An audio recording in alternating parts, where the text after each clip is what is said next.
بلا لا الہ الا اللہ، یہ ماتم یہ فرش ادا لا الہ الا اللہ۔ بسم اللہ الرحمن الرحیم،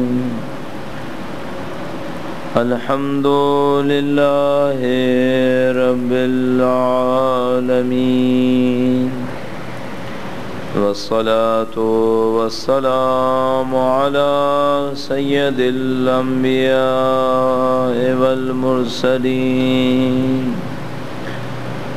حبیب الہ العالمین ابی القاسم محمد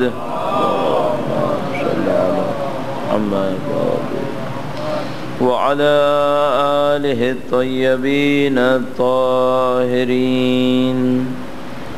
سیما بقیت اللہ فی الارضین۔ قال اللہ تعالی فی کتابہ الکریم، بسم اللہ الرحمن الرحیم،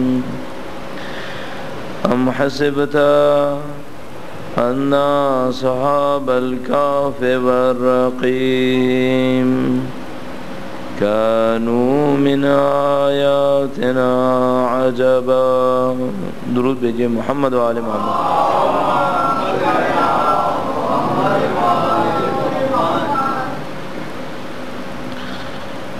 پروردگار عالم نے انسان کو جو درجہ اشرف مخلوقات عنایت فرمایا ہے، اس شرافت کی بنیادی ترین وجہ اس کی کسی جسمانی برتری میں نہیں ہے۔ دوسری مخلوقات پر جو اس کو مقام شرافت ملا، اس کی وجہ اس کی تعمیرات میں نہیں ہے، اس کی وجہ اس کے وسائل میں نہیں ہے، بلکہ اس کی وجہ یہ ہے کہ اس کے پاس عقل اور شعور کسی دولت ہے۔ یہ اپنی فکر کو، اپنے عقل و شعور کو اگر مناسب موضوعات کے اندر استعمال کرے تو یہ شرافت کے مقام پر فائز رہتا ہے، اشرف مخلوقات کہلانے کا صحیح مستحق قرار پاتا ہے۔ لیکن اگر یہ اپنی عقل کو مناسب جگہ پر استعمال نہ کرے تو پھر اس کی شرافت اور برتری کا خود قرآن کریم انکار کر دیتا ہے۔ تو ایک جگہ پہ فرماتا ہے اولئک کالانعام بل ہم اضل، یہ انسان کہ جو ہدایت حاصل نہیں کر رہا وہ چار پائے جانوروں کی طرح ہے، بلکہ ان سے بھی پست ہے۔ تو انسان کا کوئی طرہ امتیاز اس کی جسمانی قدرت طاقت میں نہیں ہے، اس کی ذہنی صلاحیت معاش کے اندر استعمال ہو اس کے اندر نہیں ہے، اس کی فکری صلاحیت عمارتوں کی تعمیر میں استعمال ہو اس میں نہیں ہے، بلکہ اس کی فکری صلاحیت اپنے نفس کی تعمیر میں ہو، اپنے نفس کو کمال تک پہنچانے میں ہو، یہ اس کو شرافت دلاتی ہے، ورنہ اور کوئی شرافت نہیں ہے۔ بلکہ قرآن کریم کے ارشاد کے مطابق جانوروں سے بھی پست ہو سکتا ہے۔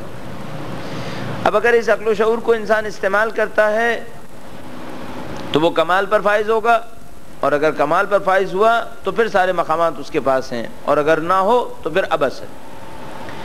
اب یہ کہ انسان اپنے فکر و شعور کو جن موضوعات میں استعمال کرتا ہے، قرآن کریم اور دین کس طرح سے اس کی مدد کرتا ہے۔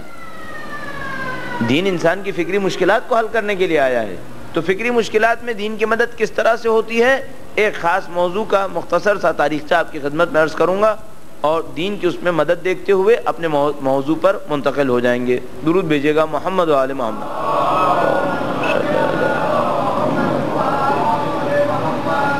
انسانوں کے پاس صدیوں پرانا بلکہ ہزاروں سال پرانا ایک موضوع یہ ہے کہ انسانوں کو قانون مند کیسے بنایا جائے، قانون کا پیروکار کیسے بنایا جائے۔ دنیا کے اندر قانون بنتے رہتے ہیں، اچھے قانون بھی بنتے ہیں، برے قانون بھی بنتے ہیں۔ قانون بننے سے زیادہ مشکل کام قانون پر عمل کروانا ہوا کرتا ہے۔ لہذا جب بھی دنیا میں قانون بنتا ہے، آپ کسی بھی ملک کے آئین کا جائزہ لے لیجئے، تو آئین میں ایک شق تو یہ بنتی ہے کہ آئین ہے کیا، اور اس کے ساتھ ایک شق لگی ہوتی ہے کہ اگر اس کو کوئی توڑے تو سزا کیا ہے۔ یہ شق کیوں لگائی جاتی ہے؟ اس وجہ سے کہ ان کو پتا ہوتا ہے کہ آئین بنانا آسان ہے، لیکن آئین پر عمل کروانا یہ انتہائی مشکل ہے۔ تو یہ ہزاروں سال سے ایک بحث ہے کہ آئین پر عمل کس طرح سے کروایا جائے۔ اب وہ جو دنیاوی نظام ہے انہوں نے آئین پر عمل کروانے کے لیے طاقت کا استعمال تجویز کیا ہے. دو طریقے ہوتے ہیں. ایک طریقہ تو یہ ہوتا ہے کہ آپ انسانوں کی تعلیم و تربیت میں آئین کی پیروی ڈال دیجئے. تعلیم و تربیت اس طرح سے کیجئے کہ لوگ آئین کی خود بخود قانون کی پیروی کریں. تو آپ نے دیکھا ہوگا کہ بچوں کو اسکولوں میں سکھایا جاتا ہے کہ بھائی ٹریفک کے لاز کو فالو کرنا چاہیے ہے, صفائی ستھرائی کا خیال کرنا چاہیے ہے. یہ تمام کیا جدوجہد ہوتی ہے؟ یہ جدوجہد ہوتی ہے کہ بچے اپنے بچپنے ہی سے قانون کی پیروی سیکھیں. اور کچھ طریقہ کار ہوتا ہے طاقت کا استعمال کہ سزا دی جائے ان کو.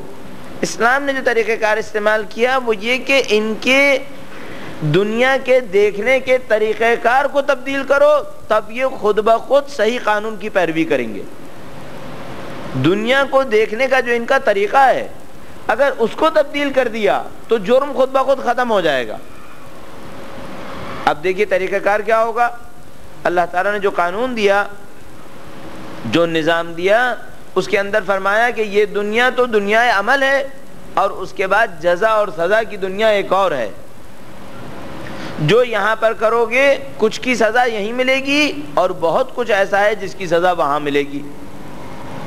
اب قیامت کا یہ جو تصور ہے خود بخود لوگوں کو قانون کی پیروی کی طرف لے کے جاتا ہے. خود بخود لوگ قانون کی پیروی کرتے ہیں. تو اب ایک مرد مومن کو جرم سے روکنے کے لیے پولیس یا فوج کی ضرورت نہیں ہوتی, اس کا ایمان ہی اسے قانون کے اندر رکھ لیتا ہے. اب تصور فرمائیے, یہ مثال میں کئی دفعہ بھی عرض کر چکا ہوں پہلے بھی, وہ یہ کہ کیا دنیا کا کوئی قانون یہ بتا سکتا ہے, کیا دنیا کا کوئی قانون نافذ کرنے والا ادارہ کسی کو روزہ توڑنے سے روک سکتا ہے کیا؟ اسلام نے قانون دیا روزہ رکھنے کا. روزہ رکھنے میں آپ کو صبح سے لے کر شام تک بھوک اور پیاس برداشت کرنی ہے, پانی آپ نہیں پی سکتے. اب دنیا کی کوئی فوج لگائیے جو لوگوں کو روزہ رکھوائے, تو اب ایک آدمی کلی کرنے کے لیے, اور وہ بھی وضو کے لیے کلی کر رہا ہے, مستحبات وضو میں سے ہے, کلی کرنے کے لیے پانی منہ میں لے کے جائے گا, اس پانی کو منہ میں گھمائے گا, حلقوم تک تو پہنچے گا, اس سے نیچے نہیں اتارے گا. اب دنیا کی کوئی فوج لگا کر یہ کام کروا لیجئے, تو کوئی راستہ نہیں ہوگا دنیا کے اندر کہ جس سے آپ طاقت کا استعمال کر کے لوگوں کو اتنا زیادہ قانون کی پیروی کروا لیں کہ کوئی گلے میں آئے ہوئے پانی کو پیاس کے باوجود نیچے نہ اتارے. یہ صرف دین ہے جو یہ کام کروا سکتا ہے. اور دین یہ کام کیوں کرواتا ہے؟ اپنے عقائد کے ذریعے سے. بس اگر کسی قوم کے اندر جرم بڑھ رہا ہے تو سمجھ جائیے دو میں سے ایک کوئی معرکہ ہے, یا تو اس کے عقائد خراب ہیں یا یہ صحیح عقائد پر عمل نہیں کر رہے. اب یہ ایک حقیقت سامنے کھلتی ہے, وہ یہ کہ اگر کسی قوم کے اندر جرم بڑھ رہا ہے تو دو راستے ہیں, یا تو اس قوم کے عقائد خراب ہیں, خراب عقیدہ خراب شخصیت بناتا ہے. یہ قوم ماننے والی ہے عقائد کی لیکن عقائد خراب ہیں. مثال کے طور پر مغربی ممالک, لوگوں کا عقیدہ اس بات پر ہے کہ بھائی پیسہ ہی دنیا کے لیے سب کچھ ہے, دنیا میں عیاشیاں کرنی ہے تو کامیابی ہے, اگر عیاشیاں نہیں ہوئی تو کامیابی نہیں ہے. کامیابی کے لیے عیاشی کرنی ہے, عیاشی کے لیے پیسہ چاہیے, اور پیسہ کیسا بھی آئے صحیح ہے. اب جب پیسہ کیسا بھی آئے صحیح ہے اور پیسہ جتنا بڑھتا رہے بہتر ہے, تو پھر دنیا میں جنگ تو ہوگی, خرابیاں تو پھیلیں گی. اب یہ خرابی جو پھیل رہی ہے کس بات کی نشانی ہے؟ اس بات کی نشانی ہے کہ ان کے عقائد خراب ہیں, خراب عقیدہ ہے ان کا. اب ایک طرف مسلمان قوم ہے کہ بھائی عقیدے کے اعتبار سے تو بہت اچھی ہے, لیکن مصیبت یہ کہ جرم یہاں پر بھی ہے. تو یہاں وہ دوسری مشکل ہے کہ عقیدہ تو صحیح ہے لیکن یہ کسی عقیدے کے معتقد ہیں ہی نہیں. اصل میں شہید باقر صدر نے اپنی کتاب اقتصاد النام میں لکھا کہ ہمارے ملک کے اندر سرمایہ دارانہ نظام چل ہی نہیں سکے گا. اور انہوں نے یہ بات تقریباً 30 سال پہلے کہی کہ جب آہستہ آہستہ نظام آ رہا تھا. فرمایا ہم نہیں چل پائیں گے. کیوں؟ کہنے لگے کہ ہم لوگ ایک ٹانگ اپنی اسلام کی کشتی میں رکھے ہوئے ہیں اور ایک ٹانگ اپنی اقتصادی نظام مغربی اساس کے اوپر رکھے ہوئے ہیں. تو دو کشتیوں میں متوازی چلنا ہم مسلمانوں کے لیے ممکن نہیں رہے گا. یا تو آپ مکمل مادہ پرست ہو جائیے تو شاید یہ نظام آپ کی مدد دے دے، یا آپ مکمل مسلمان ہو جائیے تو پھر آپ کو اسلامی نظام مدد دے گا، لیے کہ آپ نے ایک حصہ اپنا اسلام میں رکھا ہوا ہے، ایک حصہ آپ نے اقتصادی نظام، مغربی اقتصادی نظام میں رکھا ہوا ہے، اس طرح سے دنیا آپ حاصل نہیں کر پائیں گے۔ تو خود بخود سمجھ میں آتا ہے صحیح اعتقادی نظام ہونے کے باوجود جرم کا ہونا اس بات کی نشانی ہے کہ یہاں پر صحیح اعتقادی نظام پر یقین نہیں ہے۔ جب وہ یقین حاصل ہو جائے اس کے بعد معرکہ پھر خود بخود حل ہو جاتا ہے۔ جیسے کہ میں نے عرض کیا آپ کی خدمت میں کہ آپ تمام لوگ الحمدللہ عبادات کرنے والے لوگ ہیں، روزے رکھنے والے ہیں، اور آپ روزے رکھنے والے لوگ اپنے اندر خود بخود قانون کی پیروی پاتے ہیں روزے کے دوران۔ کسی فوج نے آپ کو مجبور نہیں کیا ہوتا، بس یہی چیز اگر زندگی کے ہر پہلو پر آ جائے تو یہاں ہر شخص مومن ہو جائے گا، پورا معاشرہ صحیح ہو جائے گا، تمام قسم کے جرم، جنایت، خیانت سب ختم ہو جائیں گی۔ درود بھیجے گا محمد و آل محمد۔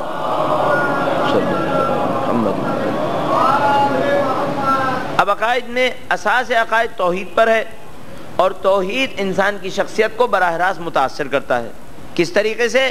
نہ توحید خالقی کے ذریعے سے بلکہ توحید کی چاروں برانچز کے ذریعے سے، کہ آپ توحید خالقی پر بھی یقین رکھیں، توحید ربوبی پر بھی یقین رکھیں، توحید عبادی پر بھی یقین رکھیں، اور توحید تشریعی، تشریع یعنی قانون بنانا، چاروں کس اقسام توحید کے اوپر۔ جو افراد کل نہیں تھے ان کی سہولت کے لیے عرض کر دوں کہ ہم نے توحید کی 4 اقسام کی۔ ایک یہ قسم ہوئی کہ اللہ ہی خالق ہے، ایک خدا خالق ہے، اس کو ہم نے توحید خلقی کہا، خالقی، اور ایک توحید ربوبی کہ دنیا کا چلانے والا ایک خدا ہے، یہ توحید ربوبی ہو گئی، اور ایک توحید عبادی ہو گئی کہ عبادت بس ایک خدا کی ہوگی، اور ایک توحید تشریعی کہ حکم بس خدا کا چلے گا اور کوئی حکم نہیں چلے گا۔ آخری بات یہ عرض ہوئی تھی کہ ہم ان توحیدوں کے ماننے کے باوجود ایسا نہیں کرتے کہ اس توحید کے بہانے اور زندگی کے حقائق کا انکار کر دیں۔ اگر ہم توحید عبادی کے ماننے والے ہیں کہ عبادت بس اللہ کی ہے، تو اب یہ نہیں کرتے کہ ہم کہیں گے ہم اپنے والد کا احترام نہیں کریں گے کہ یہ شرک ہو جائے گا۔ نہیں، یہ معاملہ کچھ اور ہے، یہ احترام ہے، یہ عبادت نہیں ہے۔ بس اگر میں اپنے والد کے سامنے سر جھکاتا ہوں اور ان کی تعظیم کرتا ہوں، اگر وہ آتے ہیں میں کھڑا ہو جاتا ہوں، کیا یہ شرک ہے؟ کیا یہ غیر خدا کی عبادت ہے؟ تو ہم کہتے ہیں بھائی یہ غیر خدا کی عبادت نہیں ہے، یہ احترام ہے اس کا جس کو خدا نے کہا ہے کہ احترام کرو، یہ عین عبادت ہے۔ اور اگر ہم آستانے پنجتن کے اوپر جاتے ہیں، ان کے سامنے احترام کو اظہار کرتے ہیں، ان کے ساتھ عزت و احترام کو اپنے دل کے اندر احساس کرتے ہیں، تو یہ شرک نہیں ہے بلکہ یہ عین عبادت ہے، چونکہ احترام ہے ان کا جن کا احترام واجب قرار پایا تمام مسلمانوں کے اوپر۔ پس توسل کو توحید عبادی سے ٹکراتا نہیں پاتے ہم، توسل توحید عبادی سے نہیں ٹکراتا۔ اسی طرح کوئی کہے کہ ہم چونکہ توحید تشریعی کے ماننے والے ہیں، حکم بس خدا کا ہے، تو ہمیں حاکم کی ضرورت نہیں ہے، ہمیں حکومت نہیں چاہیے، ہمیں نظام نہیں چاہیے، تو ہم نے کہا یہ بھی حماقت ہے۔ ہاں، کہاں توحید تشریعی سے ٹکرائیں گے، اور میں تعجب کرتا ہوں ان لوگوں کے اوپر، ہمارے اسلام ہی کے اندر شامل وہ لوگ کہ جو ایسے احکام کو لے کر عجیب و غریب باتیں کیا کرتے ہیں۔ کہاں توحید تشریعی کی مخالفت ہوگی؟ اللہ کے حکم کی مخالفت توحید کے باب میں کہاں ہوگی؟ آپ ایسے حکم کو مان لیں جس کا خدا نے منع کیا ہو، یہ توحید تشریعی کی مخالفت ہے۔ مثال کے طور پر آپ کے ملک کی پارلیمنٹ جمع ہوتی ہے اور قانون پاس کر دیتی ہے کہ آج سے شریعت کی حدود کا ہم انکار کرتے ہیں۔ پوری پارلیمنٹ جمع ہو جائے، 100% اراکین جمع ہو جائیں اور سب یہ کہیں آج سے شراب پینا حلال ہے۔ اگر کوئی یہ کہے کہ ہاں یہ ہمارے نمائندے انہوں نے پاس کیا تو ہم مان رہے ہیں، یہ ہے شرک۔ کیوں؟ ایسے کا حکم مان رہے ہیں جو اللہ کے حکم کی مخالفت میں بول رہا ہے، یہ شرک ہے۔ قرآن کریم نے فرمایا کہ جو زنا محسنہ کرے نعوذ باللہ تعالی، اس کے خلاف شاہد اقامہ ہو جائیں، شہادت قائم ہو جائے، اسے سنگسار ہونا ہے۔ یہ اللہ کا حکم ہے قرآن کریم کے اندر۔ اگر یہ حکم ہے اور پارلیمنٹ آتی ہے اور کہتی ہے کہ ہم اس حکم کا انکار کرتے ہیں, ہم اس حکم کو نافذ نہیں کرتے, ہم اس کی مخالفت کرتے ہیں, یہ شرک ہوگا کہ ان کی بات کو مان لیا جائے. یہ شرک تشریعی کہلائے گا. اللہ کی حاکمیت کے سامنے کسی اور کے حکم کو مان لینا یہ شرک ہے. تو اس طرح سے خاص اثر انسان کی زندگی کے اوپر پڑا کرتا ہے. اب تصور فرمائیے کہ اگر کوئی اس بات کا معتقد ہے, جیسے کہ اسلام چاہتا ہے کہ ہم معتقد ہوں کہ خالق خدا ہے, پالنے والا خدا ہے, حکم کرنے والا خدا ہے, قیامت کے دن اسی خدا کے سامنے جانا ہے, اگر یہ سب کچھ ہے تو انسان خود بخود مطمئن ہوگا. جو اپنے عمل کو صحیح انجام دے گا وہ مطمئن ہوگا. آپ سورہ جمعہ کو دیکھیے, سورہ جمعہ نے لکھا کہ ان یہودیوں سے کہو ان زعمتم انکم اولیاء للہ من دون الناس فتمنوا الموت. اے یہودیو, اگر تم یہ گمان کرتے ہو کہ تم اللہ کے محبوب بندے ہو تو موت کی آرزو کر کے دکھاؤ, لیکن یہ ہرگز موت کی آرزو نہیں کریں گے. قرآن کریم ارشاد فرماتا ہے وَلَن يَتَمَنَّوْنَهُ أَبَدًا. کیوں؟ بما قدمت ایدیہم, ان اعمال کی وجہ سے جو یہ انجام دے چکے ہیں. اب اگر ایک آدمی ہو, اللہ کا ماننے والا ہو, اعمال صحیح انجام دے رہا ہو, اسے کسی بات کا خوف نہیں ہوگا کہ موت اس کے اوپر آئے یا یہ موت کے اوپر پہنچ جائے. یہ موت کے لیے بےتاب پھرے گا. کیوں؟ کیونکہ وہ کہے گا میں نے زندگی بھی خدا کے حکم میں گزاری ہے, اور اگر موت بھی آئی تو اللہ کے حکم سے آئے گی. میں نے کوئی ایسا کام نہیں کیا کہ میں موت سے ڈروں. جو غلط کر رہا ہوگا وہ موت سے ڈرے گا. بس عقیدے کا انسان کی زندگی پر براہ راست اثر پڑتا ہے, اس کی شجاعت میں, اس کی ایمانداری کے اندر, انسانوں کے ساتھ ہمدردی میں. اب میں مزید اس میں تشریح میں جاؤں گا تو ہم باقی عقائد سے رہ جائیں گے. آپ سورہ ماؤن کو ملاحظہ فرمائیے. آیہ کریمہ کا آغاز ہوا ارائیت الذی یکذب بالدین. آیا اس شخص کو دیکھا جو دین کا انکار کرتا ہے. شروع ہوا ایک مسئلے سے کہ ایک انسان ہے جو دین کا انکار کرتا ہے. اختتام ہوا کس بات پر؟ کہا یہ وہ ہے جو ہمسائے کو اس کی ضرورت میں مدد نہیں دیتا. وَيَمْنَعُونَ الْمَاعُونَ, ہمسائے کو اس کی ضرورت میں مدد نہیں دیتا. اب ہمارا جیسا عام آدمی یہ پوچھے گا کہ اے اللہ, دین کے انکار کرنے کا ہمسائے کو معمولی چیزوں کی مدد کرنے سے کیا تعلق ہے؟ تو عرض یہاں پر یہ ہے کہ پروردگار عالم فرمانا چاہتا ہے کہ دیکھو, اگر دین کا منکر ہوگا تو بڑے بڑے کام تو دکھاوے میں کر لے گا, لیکن چھوٹے چھوٹے کام جس کو کوئی نہ دیکھے خدا کے سوا انہیں انجام نہیں دے گا. اور میرے ذہن میں یہ سوال بہت کھٹکتا تھا ایک زمانے میں کہ نبی اکرم کے زمانے میں بھی لوگوں نے بڑے بڑے کام کیے ہیں, تو یہ بڑے بڑے کام کرنے کے باوجود مومن کیوں نہیں تھے؟ اور ایک دفعہ سورہ منافقین جب یہ معاون مجھے سمجھ میں آئی تب سمجھ میں آیا کہ بڑے کام کرنا ایمان کی علامت نہیں ہے. خاموشی کے ساتھ محض اللہ کی رضایت کے لیے کوئی چھوٹا سا عمل انجام دینا یہ ایمان کی علامت ہے. اب یہ کیوں ہے یہ رابطہ؟ ظاہر ہے جو اللہ پہ یقین نہیں رکھتا وہ بڑے کام کرے گا دکھاوے کے لیے, شہرت کے حصول کے لیے, اپنی نام و نمود کے لیے, دوسری جگہوں پر اس کے مقابلے میں اور کچھ حاصل کرنے کے لیے. بھائی ہم نے یہ دیکھا ہے کہ بعض بہت بڑے بڑے سرمایہ دار بہت اچھے اچھے فلاحی کام کر رہے ہوتے ہیں, تو انسان کی طبیعت الجھنے لگتی ہے کہ ان کے کارخانوں میں جاؤ تو ان کے مزدوروں پر وہ ظلم و ستم اور ناانصافی ہو رہی ہوتی ہے جس کا کوئی حساب نہیں ہے, اور کسی اور جگہ کوئی بہت بڑا فلاحی کام کر رہے ہوتے ہیں. تو یہ کیا چکر ہے؟ اگر یہ پیسے کی محبت رکھتے ہیں تو یہ فلاحی کام کیوں کر رہے ہیں, اور اگر یہ انسانیت کی محبت رکھتے ہیں تو اپنے کارخانوں میں اپنے مزدوروں پہ ظلم کیوں توڑ رہے ہیں؟ تو بعد میں سمجھ میں آتی ہے کہ اس فلاحی کام میں ایک تو نمائش ہے, دوسرا اس نمائش کے بہانے اپنے کاروبار میں اور جگہوں سے فائدہ اٹھا رہے ہوتے ہیں, تو اس جگہ بھی کمانے کی سوچ رہے ہوتے ہیں, اس جگہ بھی انسانیت کو بیوقوف بنا رہے ہوتے ہیں. یہ سب کیا ہے؟ یہ عقائد کا اور توحید پر عملی اقرار نہ ہونا ہے. تو پروردگار عالم کے نظام میں عقائد پر اگر توجہ ہو تو انسان کا کردار خود بخود بلندی کی طرف جاتا ہے. درود بھیجے گا محمد و آل محمد.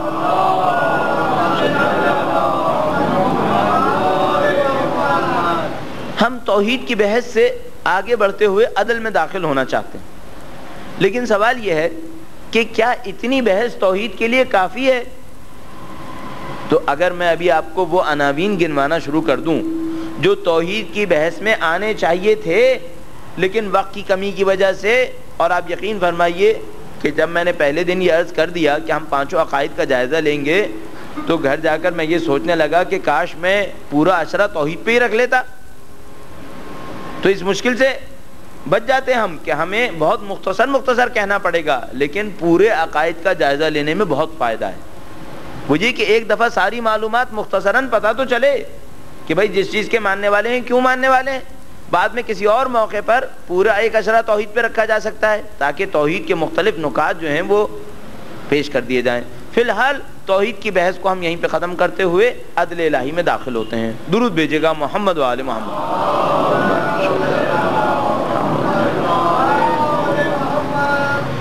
اب یہ ہے کہ عدل الہی کی بحث سے پہلے ایک اشارہ اس بات پر ضروری ہے کہ دنیا اسلام کے اندر کچھ عقائد ایسے ہیں جو تمام مسلمانوں کے مشترکہ عقائد ہیں، اور کچھ عقائد ایسے ہیں جو کسی خاص فرقے کے عقیدے میں شامل ہو گئے ہیں اور باقیوں کے عقائد میں نہیں ہیں، یا ہونے چاہیے تھے اور انہوں نے نہیں رکھے۔ 3 عقیدے ایسے ہیں جو تمام مسلمانوں کے مشترک ہیں، توحید، نبوت اور قیامت۔ یہ 3 عقیدے تمام مسلمانوں کے یہاں مشترک ہیں، تو اگر کوئی ان کا ماننے والا نہ ہو ان میں سے کسی ایک کا تو وہ کافر کہلاتا ہے۔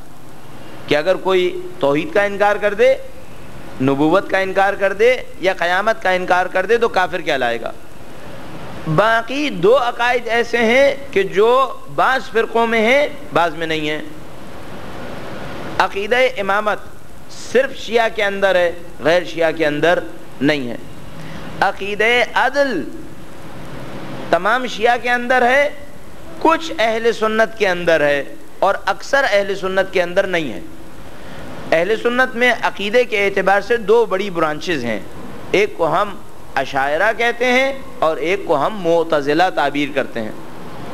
اب یہ تقسیم آج کے اہل سنت میں سمجھ میں نہیں آئے گی، چونکہ آج کے اہل سنت کی جو تقسیم رائج تقسیم ہے وہ فقہا کی اساس پر ہے۔ تو آج کے اگر آپ اہل سنت سے سوال بھی کریں گے تو وہ آپ کو حنفی، شافعی، حنبلی اور مالکی میں تقسیم ہوئے نظر آئیں گے، اشاعرہ معتزلہ کی بات نہیں کریں گے۔ یہ اشاعرہ معتزلہ کی بات جو ہے وہ تقریباً 1 صدی ہجرہ کے اختتام پر ہے، اور اس کے کچھ عرصے بعد تک بہت رائج تقسیم تھی، بہت فسادات ہوئے۔ جس طرح سے مثلا کبھی کبھی اہل سنت اہل شیعہ کے اندر فسادات ہوتے ہیں، اس طرح سے اس زمانے میں اشاعرہ اور معتزلہ کے اندر جھگڑے بہت ہوئے ہیں اور بہت قتل و غارت گری ہوئی ہے۔ عدل کا عقیدہ تمام شیعہ مانتے ہیں، اہل سنت میں سے معتزلہ مانتے ہیں اور اشاعرہ نہیں مانتے۔ اب سوال یہ ہے، 2-3 سوال یہاں پر انتہائی اہمیت کے حامل ہیں۔ پہلی بات تو یہ کہ عدل کا مطلب کیا ہے؟ اللہ کی اوصاف میں سے ہے عدل، اس کا مطلب کیا ہوا؟ دوسرا معاملہ یہ ہے کہ اللہ کی اوصاف تو اور بھی بہت زیادہ ہیں، عدل ہی کو اصول دین کا حصہ کیوں قرار دیا گیا؟ اور تیسرا معاملہ یہ ہے کہ عدل الہی کو ثابت کرنے کا طریقہ کار کیا ہوگا؟ تو ان 3 کے اوپر مختصر عرائض آپ کی خدمت میں ہوں گے۔ درود بھیجے گا محمد و آل محمد۔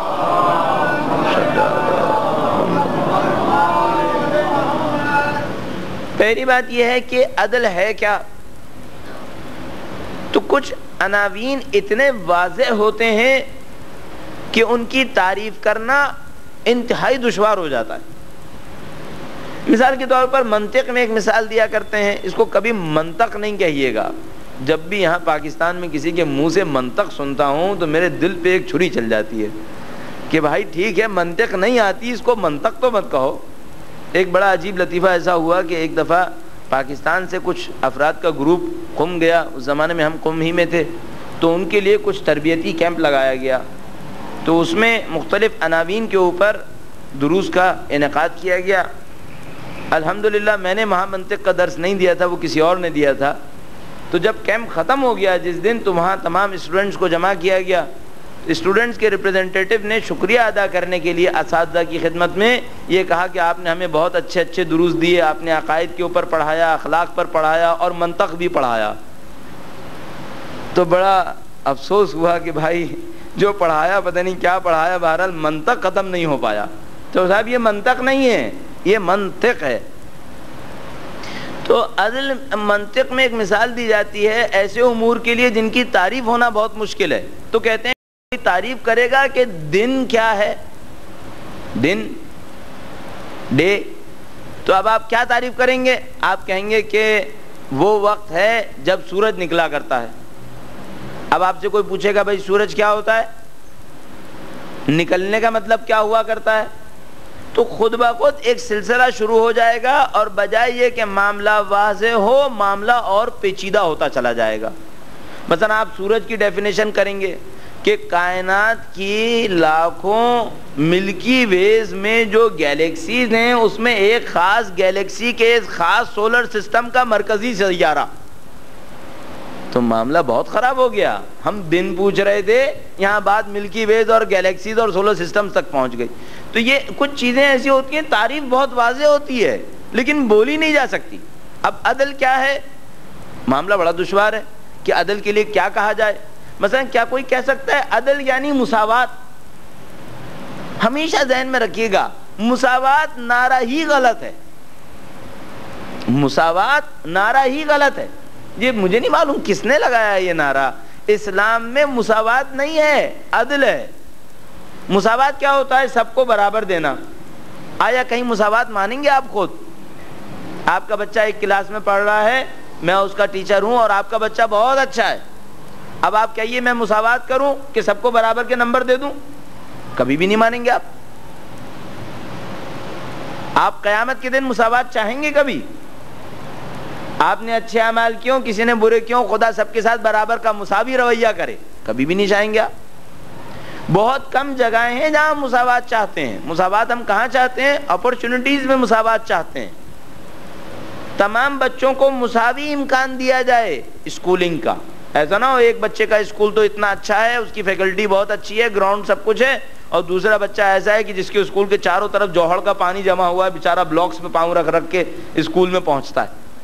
یہاں مساوات چاہیے کہ مساوی امکانات ہوں, اس سے آگے مساوات کی بات نہیں ہوتی. تو عدل مساوات نہیں ہے. عدل کیا ہوتا ہے؟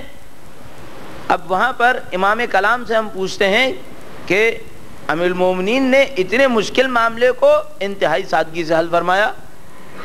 فرمایا العدل ہوا وضع الشیء علی موضعہ. عدل یہ ہے کہ کسی چیز کو اس کی جگہ پر رکھنا. عدل کیا ہے؟ کسی چیز کو اس کی جگہ پر رکھنا. اب یہ جو امام علی مقام نے فرمایا وضع الشیء, کسی چیز کو, تو یہ چیز بہت وسیع ہے. اب چیز میں کیا ہو سکتا ہے؟ حق بھی آ سکتا ہے. کسی کو اس کا حق دے دینا یہ عدل ہے.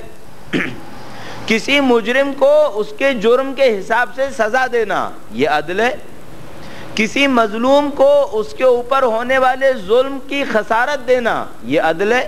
تو امام علی مقام نے فرمایا وضع الشیء, کسی چیز کو اس کی جگہ پہ رکھ دینا یہ عدل ہے. بہت وسیع تعبیر ہے, تو اس کے اندر ہر قسم کا عدل آ جاتا ہے.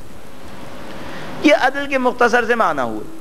اب یہ ہے کہ خدا, جب ہم کہتے ہیں خدا عادل ہے تو اس کا مطلب کیا ہوتا ہے؟ بہت ساری جگہ پر عدل سوچا جا سکتا ہے. کم سے کم 3 موضوعات میں آپ کی خدمت میں عدل کے حوالے سے عرض کروں گا. درود بھیجے گا محمد و آل محمد.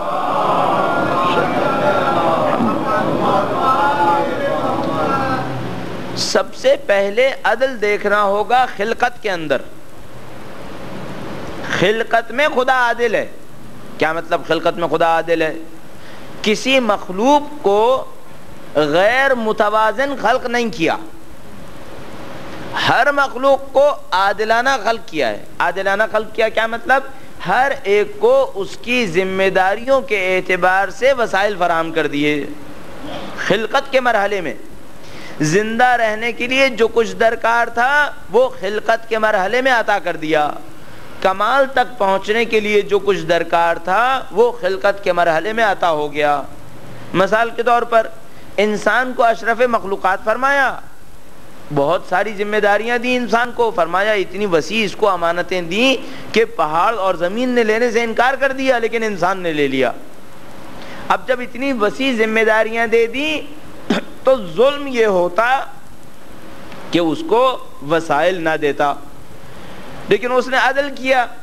وہ یہ کہ جہاں ذمہ داریاں دیں وہاں وسیلہ بھی دیا، عقل و شعور کا وسیلہ۔ اگر اس کو اس دنیا کے اندر زندگی گزارنا ہے، دنیا میں زندگی گزارنے کے لیے وسائل کی ضرورت ہے، وہ وسائل بھی اللہ نے خلقت کے مرحلے میں فراہم کر دیے کہ 2 ہاتھ اور 2 پاؤں دیے۔ تو ایک خلقت میں عدل ہے، اور وہ یہ ہے کہ ہر مخلوق کو ذمہ داری کے اعتبار سے وسائل فراہم کیے جائیں۔ ایک ربوبیت میں عدل ہے، نظام چلانے میں عدل ہے، وہ یہ ہے کہ نظام ایسا رکھا ہے کہ کسی کا بھی حق اس سے دور نہ ہو۔ نظام چلنے میں بھی عدل رکھا ہے۔ مثال کے طور پر بچے کو دنیا میں پیدا کیا، جیسا کہ کل عرض ہوا کہ بچہ جب پیدا ہوا تو انتہائی ضعیف، لاغر، ناچار، بے بس۔ جانوروں کا بچہ ایسا نہیں ہوتا۔ بعض جانوروں کا بچہ پیدا ہونے کے پہلے گھنٹے میں اپنی زندگی گزارنے کے قابل ہوتا ہے۔ عدل ہوا یا نہیں ہوا؟ اگر جانور کا بچہ بھی ایسا ہوتا کہ جیسے انسان کا بچہ ہے کہ 1 سال تک تو اسے کم سے کم ناز و نخرے کی ضرورت رہتی ہے، 1 سال کے بعد بھی کچھ بولنے کے قابل ہو جاتا ہے، کچھ چلنے کے قابل ہو جاتا ہے، لیکن اپنی زندگی کی ضرورتوں کو پورا کرنے کے کسی صورت قابل نہیں ہوتا، تو عدل فرمایا، اس کے اسی لیے ایسا بندوبست کیا کہ اس کی زندگی ہو پائے۔ جانوروں میں ایسا نہیں ہے، ہاتھی کا بچہ پیدا ہونے کے کچھ گھنٹے کے بعد اس قابل ہوتا ہے کہ اپنے لیے زندگی کی ضرورتوں کو فراہم کرے۔ تو وہاں اس طرح سے عدل ہو گیا کہ اگر اس کے پاس اتنے مہربان شفیق ماں باپ نہیں ہیں جو تمام وسائل فراہم کریں، تو خود اس کو ایسا رب نے پیدا کیا، رب نے زندگی گزاری کہ اس کی زندگی گزر پائے۔ تو یہ ربوبیت میں عدل ہو گیا۔ ایک اور عدل ہے، وہ عدل ہے نظام جزا اور سزا میں، کہ اس نے یہ دنیا ہمیشہ کے لیے پیدا نہیں کی ہے، یہ دنیا ختم ہو جائے گی، کہیں اور دنیا بسائی جائے گی، اس دنیا میں اس دنیا کے اثرات آئیں گے، جو یہاں کیا ہے وہاں دیکھنا ہوگا، چاہے اچھا رہا ہو چاہے برا رہا ہو۔ یہ ایک اور عدل ہے۔ بس جب ہم کہتے ہیں کہ عدل اصول دین میں سے ہے، تو ہمارا مطلب یہ ہوتا ہے کہ عدل اللہ کی صفت ہے، یہ اصول دین میں سے ہے، اور اس کے مظاہر کیا کیا ہیں کہ یہ خالق بھی عادل ہے، رب بھی عادل ہے، اور حاکم بھی عادل ہے، کہ یہ قیامت کے دن حکم کرے گا تو عدل کے اعتبار سے کرے گا۔ اب سوال یہ ہے کہ عدل سمجھ میں آتا ہے یا نہیں آتا؟ انسانوں کو عدل سمجھ میں آتا ہے یا نہیں آتا؟ تو میں ایک بہت چھوٹی سی مثال عرض کیوں کروں گا آپ کی خدمت میں۔ آپ کسی بھی بچے کو ہاتھ میں کچھ دے دیجئے، اس کو یہ احساس دلائیے کہ یہ تمہارا ہو گیا، اس کے بعد اس سے لینے کی کوشش کیجئے، اب کیا ہوگا؟ وہ چلائے گا یا نہیں چلائے گا؟ یا ایک 2 سال کا بچہ ہے، 3 سال کا بچہ ہے، آپ کے ہاتھ میں کچھ تھما کر گیا کہ یہ پکڑیے میں ابھی آتا ہوں۔ بچے ایسی حرکتیں بڑوں کے ساتھ بہت کرتے ہیں۔ آپ نے پکڑ لیا، تھوڑی دیر میں وہ آیا، اس نے کہا واپس دیجئے، آپ نے کہا میں نہیں دیتا۔ بتائیے احتجاج کرے گا یا نہیں کرے گا؟ یہ بتا رہا ہے کہ طبیعتوں کے اندر انسان کے عدل موجود ہے، انسان کی طبیعت کے اندر عدل موجود ہے۔ لہذا آپ پوری دنیا میں چلے جائیے، سوائے ظالموں کے، اور وہ بھی اس وقت کہ جب وہ بول نہ رہے ہوں، سب کے سب عدل کے ماننے والے۔ اگر بولتے ہوں تو پھر ظالم بھی عدل کے ماننے والے ہوتے ہیں۔ آپ دنیا کے ظالموں کی تقریریں سنیے، ایسی عدل و انصاف سے بھرپور تقریریں کرتے ہیں کہ لگتا ہے جیسے عدل و انصاف کے مجسم نمونے یہی ہیں۔ اور ذرا تقریروں کا مرحلہ ختم ہوا، سیاستیں بنانے کا مرحلہ شروع ہوا، تو ان سے بڑھ کر ظالم اور جابر دنیا کے اندر اور کوئی نہیں ہوتا۔ اور عام انسان تو بیچارے سبھی عدل کے ماننے والے ہیں۔ تو پتہ چلتا ہے کہ عدل ایک ایسی چیز ہے جو پوری انسانیت کو سمجھ میں آتی ہے، اس میں کوئی شائبہ نہیں ہے۔ ہم نے عدل کو اصول دین کیوں بنایا؟ اللہ کی اوصاف تو اور بھی ہیں، علم اللہ کی صفت ہے، قدرت اللہ کی صفت ہے، حکمت اللہ کی صفت ہے، انہیں آپ نے اصول دین میں نہیں رکھا، صرف عدل کو اصول دین میں رکھا۔ اس کی وجہ کیا ہے ذرا سے عدل کے دلائل دوں تو پھر یہ بات بھی واضح ہو جائے گی انشاءاللہ تعالی۔ درود بھیجے گا محمد و آل محمد۔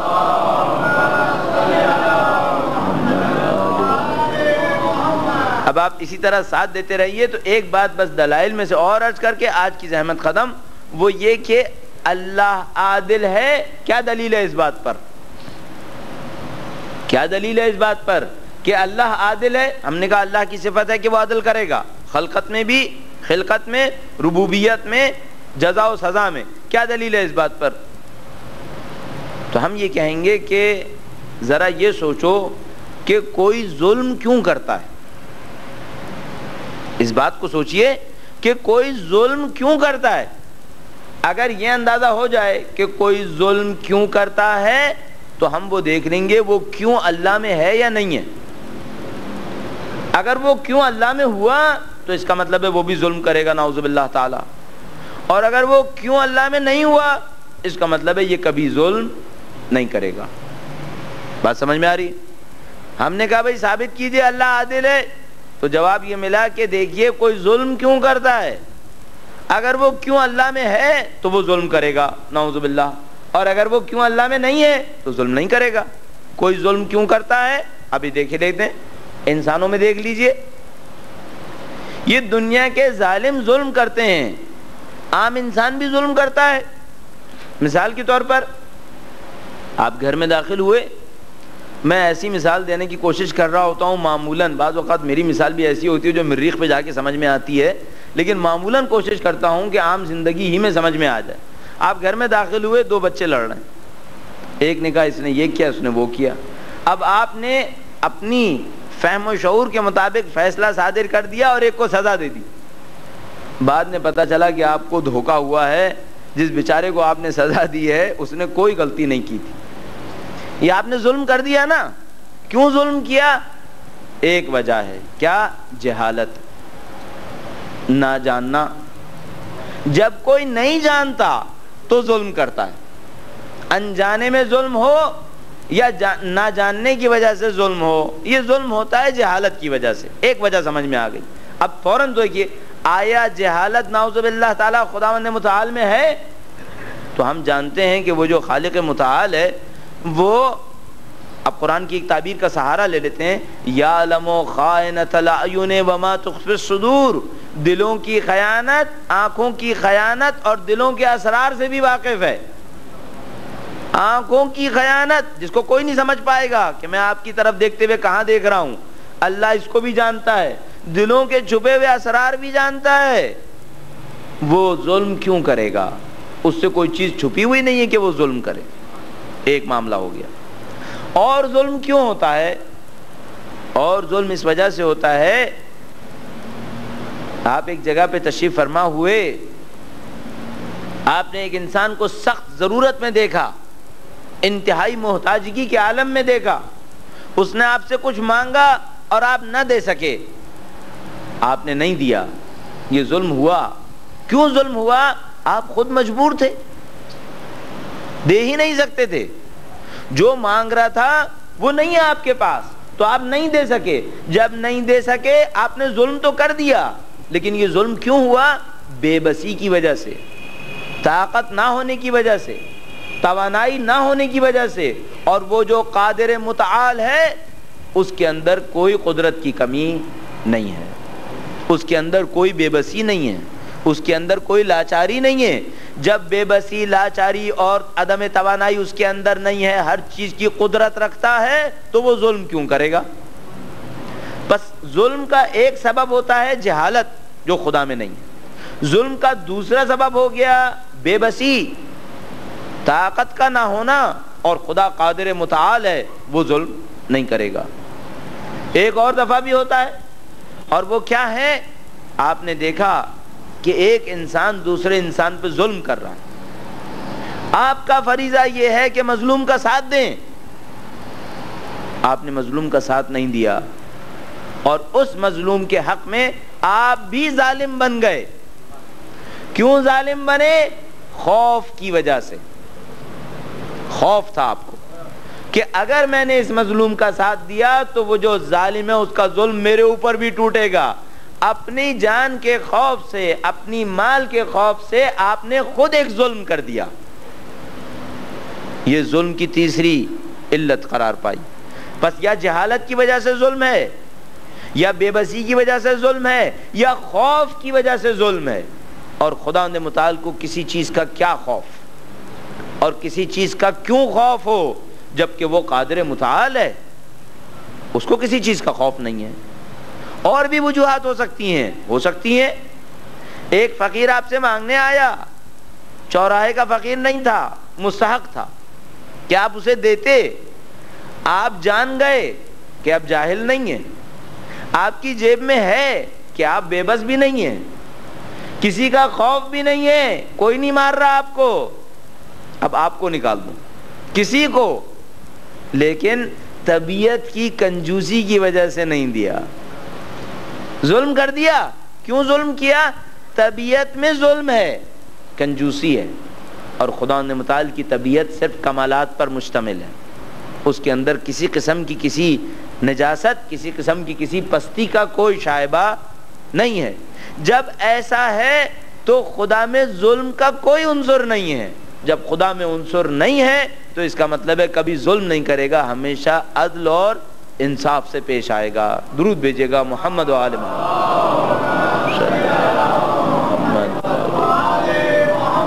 اب ایک قانون بنا لیجئے، ظلم ہمیشہ نقص سے آتا ہے. جب بھی کوئی ظلم کرتا ہے یہ کسی کمی کا نتیجہ ہوتا ہے، اس کے اندر کوئی کمی ہوتی ہے تبھی تو ظلم کرتا ہے. کس چیز کی کمی؟ علم کی کمی، طاقت کی کمی، طبیعت کی اندر اچھائیوں کی کمی، یا کسی بھی چیز کی کمی. کمی کی وجہ سے ظلم ہوتا ہے. اور ہم نے خدا کے لیے قانون بنایا کہ خدا وہ ہوتا ہے جس میں کوئی کمی نہیں ہوتی. بس خدا کے اندر ظلم کا کوئی عنصر نہیں پایا جاتا، وہ ہمیشہ عدل کرتا ہے، ہمیشہ انصاف کرتا ہے. اب دیکھیے، آیا اس عقیدے کا شخصیت پر کوئی اثر ہوگا؟ تو اگر یہ عقیدہ زندہ ہو تو انسان خود بخود، دوبارہ عرض کروں گا جیسے توحید میں عرض کیا، مطمئن رہے گا. کیوں مطمئن رہے گا؟ کوئی ظلم کرنے والا کتنا ہی ظلم کر لے، یہ شخص اپنے وظیفہ عملی پر، وظیفہ شرعی پر عمل کرے گا اور اس کے بعد جو کچھ بھی ہے اسے عدل الہی پر چھوڑ دے گا.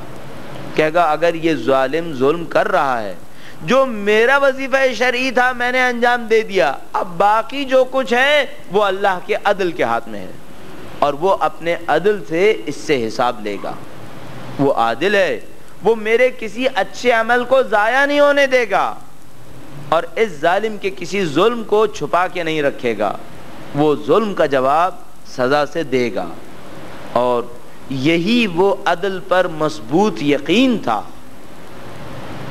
کہ جو خود بخود عاشقان اہل بیت اطہار علیہ السلام کو کربلا کے اندر جمع کر رہا تھا. وہ جانتے تھے کہ یہ ظلم ہے کہ جو اہل بیت اطہار علیہ السلام پر ٹوٹ رہا ہے. وہ جانتے تھے یہ بغض بنی امیہ ہے اسلام کے لیے، نبی اکرم کی ذات مقدس کے لیے، کہ جو اب امام علی مقام پر کربلا کے واقعے کے ذریعے سے توڑا جا رہا ہے. لیکن وہ یہ بھی جانتے تھے کہ جو خدا دیکھ رہا ہے وہ خدا عادل ہے، اور جب وہ عادل ہے تو وہ ان محنتوں کو ضائع نہیں ہونے دے گا، وہ ان تمام چیزوں کا حساب لے گا. تمام مصیبتوں کو سہتے رہے، بلکہ حقیقت یہ ہے کہ ان مصیبتوں کے اندر اپنے کمال کی جستجو کرتے رہے. ان مصیبتوں کے اندر اپنے کمال کی جستجو کرتے رہے. وہ آپ نے محاورہ سنا ہوگا کہ اگر کسی کو نکھارنا ہے تو جلانا پڑتا ہے، دھات کو نکھارنا ہو تو جلانا پڑتا ہے. تو ان کو پتا تھا کہ جب ہم کربلا کے مصائب کے ایندھن میں جلیں گے تو اس سے ہمیں کمال ہی ملے گا، ہمیں خوبصورتی ملے گی. اور اگر ان تمام افراد کے اوپر آپ نظر ڈالیں جو واقع کربلا کے اندر موجود تھے، تو ایک فرد آپ کو ایسا نظر آئے گا کہ جس کی زندگی کا مقصد یہ تھا کہ ایک ایسی جگہ پہنچ کر کوئی کمال حاصل کر لوں. ایک ایسے ہستی کہ جو بظاہر دنیا کی نظروں میں انتہائی کم اہمیت، ایک ایسی ہستی جو خود بھی کہہ رہا ہے کہ میری کوئی اہمیت نہیں ہے, میرا کوئی مقام نہیں ہے, لیکن میرے پاس فخر کیا ہے؟ فخر یہ ہے کہ میں نے خاندان اہل بیت کی خدمت کی ہے, اور اس خدمت کے عوض اللہ سے چاہتا ہوں کہ خدایا مجھے ایک ایسا موقع دے کہ میں پروردگار عالم تیرے حضور سرخرو ہو سکوں.